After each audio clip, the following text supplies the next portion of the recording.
So, ladies and gentlemen, today I'm just going to talk about autism and not autism because I have them both. One kid has it, the other one doesn't have it.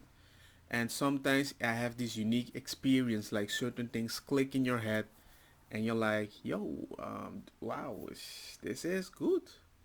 I'm glad I've learned this. I'm glad that I was aware enough to notice it and I can apply that as a solution. Because sometimes being a good father, you're still going to get a different reaction. And assuming that I did a great job and everything is okay, now you have to be consistently aware. And I like to point out these mistakes because even if I look back at these moments, I'm like, whoa, be aware for the future because you sometimes you get this in this pattern that you just want to keep them. It's easier for your mind, but just like we change with time and our values might even change, not as much as we get older, but as we are younger, it happens to your kids too, and it's unique. It's very unique. So let's start. um my son with autism, he was very robotic but emotional. So it was very hard to change things at the last moment. He would all usually disagree. And with the way I am with my decision and with the consistency, I could kind of get him to try to handle his emotion better. And it's a good thing. But I didn't see this coming. He backfired on me one day in the way that after school, when something bad happens, a bully, a disagreement, or he did something wrong, he didn't tell me what is happening. It's like, I don't want to talk right now, Papa. And slowly I noticed it was pissing me off. You need to talk because that was the issue with my kid. He didn't talk till he was around 3. And everybody told me he is what he is. Don't worry, chill. You need to be careful.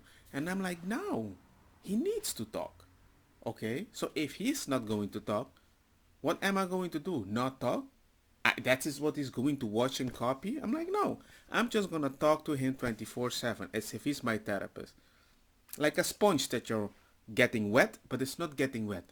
And one day it explodes. And my son one day exploded and he started talking way more than I thought.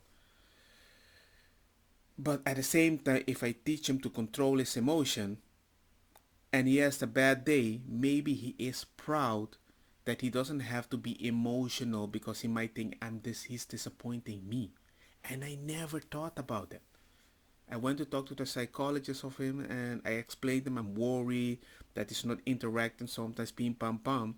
And when she told me maybe your son is respecting you by showing you not too many emotion like you taught him in the beginning. And that clicked so hard. It's like, damn, whoa. I'm teaching my son be good and great, but I didn't expect that same energy to backfire on me in the way like being a good father can ruin a kid too. It's not like I've done a great thing, bye. No, it's it hit me hard. Harder than I thought. Harder than I thought. And just talking this way calmly about this, I mean, I have MS. I'm not supposed to stress a lot or be worried. But when I talk about it, I can just feel my brain start scratching me. I have this feeling in my brain, which is not a good thing because I ignored it so long and nobody could explain to me what the heck is happening. Did not know all these neurons were exploding and popping up until there was a time I was kind of half body disabled, like gangster stuff. Not a fun time, not a fun time. I had poker face, but not a fun time. Still with a smile. But hey, that's another story. But the point, it made me realize that sometimes we teach our kids in the way that we go against our own values, in a way that I teach or talk to a normal kid one way, but the fact that I know my kid has autism, my reaction changes. It's like she told me if your normal kid didn't want to talk, you would give him space, right? why don't you give that safe space to your autistic kid? And it was like, I never expected I did such a big move. And sometimes good fathers do big moves because you don't see it coming. You don't understand and you're so worried. You don't even realizing you're stepping on the stove. At the same time, like, but I'm helping you. Let's go. I'm stepping on the stove. And it kind of hurt me very much. But at least I noticed. I wish more people would do that too, but at least I noticed. And then the other story is my other son. Um, Very talkative, very the usual what we see. But the fact that I spend so much time with him, he wants to spend it with me, right? And it's a beautiful thing. It's one of the most beautiful things that I've ever experienced in my life. In such a way because I never had a father that was so much time with me. And the fact that I see him react almost like me, it's euphoria to be like, oh, I could have had that opportunity with my father, but I didn't have it exactly. And one day I was here doing something, editing the videos, and my son was chilling here with the PSP, and he kept asking me to help him, asking. And one moment I was like, hey, wait, let me just finish this video and I'll help you, okay? But you need to let me finish this video. And he looked me at me like, okay. And he walked away. And that hurt me. Because I still remember my little brother always came with his food to watch me play games, and I got angry at him. And when his plate fell on the floor, many times, I told him, hey, be careful. And he never came back. And I never could get him to come back. And it still hurts me. And when my son walked away with the PSP, I was like, oh, flip. I said, you know what? Let me finish this video quickly. But before I did, my son met my wife outside on the living room, and she was like, let's make a puzzle together because he was done with the PSP. And when they were playing, then my wife remembered, oh, flip, I need to do something with the clothes. I'll be right back. And my son got so angry. And I saw that, no, I heard it. And it was like, flip, I created a snowball and it's becoming bigger, bigger, bigger. And my wife had no idea that when he decided to help my son, he's helping a snowball that's already rolling, not showing his emotion, right? And I says, hey, wait. I asked him, am I too much on the computer? And he looked at me.